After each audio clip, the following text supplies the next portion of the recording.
On va voir maintenant comment transformer une variable qualitative en variable quantitative. On va voir que c'est plutôt simple. Alors, il y a un cas qui est très simple, c'est quand on a le genre, par exemple, qui est déclaré. Donc, on a une variable qui est textuelle, qualitative. Donc, vous pouvez être homme ou femme, par exemple. Et on va voir comment on peut transformer cette variable en variable quantitative. Donc, à gauche, vous avez la variable telle qu'elle est codée en quali. Donc, on voit qu'il y a du texte dans le premier tableau, femme, homme. Et puis, à droite, on a la variable telle qu'elle va être codée en quanti, si on transforme en quanti, ici. Et donc là, on voit bien qu'on a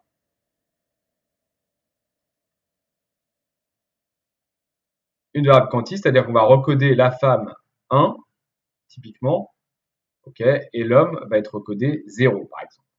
Donc là, c'est assez simple, c'est si je veux transformer en quanti, cette variable quali, j'ai deux options, donc c'est simple. Je vais créer une nouvelle variable que je vais appeler genre quanti, par exemple. Les femmes seront codées 1 et les hommes seront codés 0. Alors, on va voir que ça, c'est très important quand vous faites ensuite des analyses plus poussées, parce que bien souvent, on voudra remplacer toutes ces variables qualitatives en texte, en variables quanti, en chiffres, pour pouvoir les intégrer dans des modèles d'analyse de données. Et puis d'un autre côté, on a un cas plus compliqué. Alors le cas plus compliqué, c'est quand on a plus de deux modalités. Donc là, ce qui est très simple avec les hommes et les femmes, avec le genre, c'est que j'ai deux modalités, vous êtes homme ou femme, et donc ça se traduit par une nouvelle variable où ça va être codé 1 pour les femmes, par exemple, 0 pour les hommes.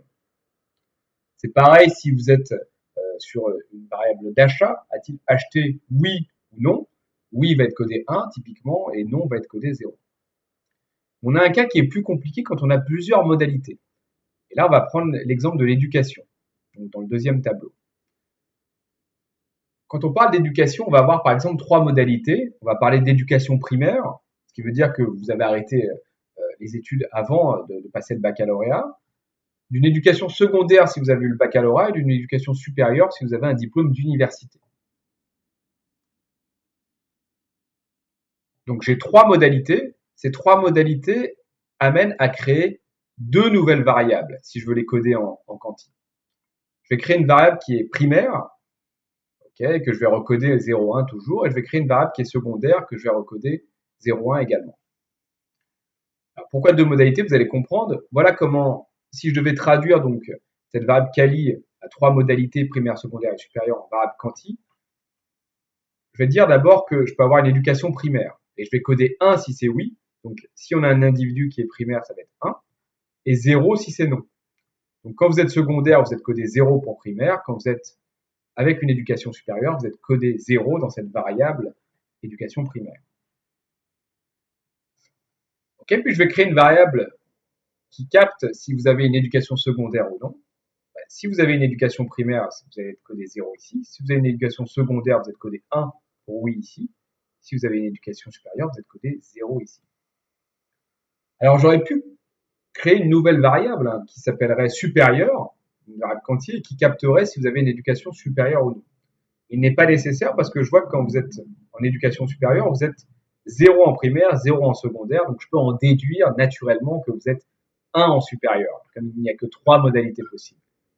C'est pareil pour le primaire ou le secondaire. Je n'ai pas besoin de coder 0 en tertiaire ici et 0 en tertiaire pour le secondaire ici.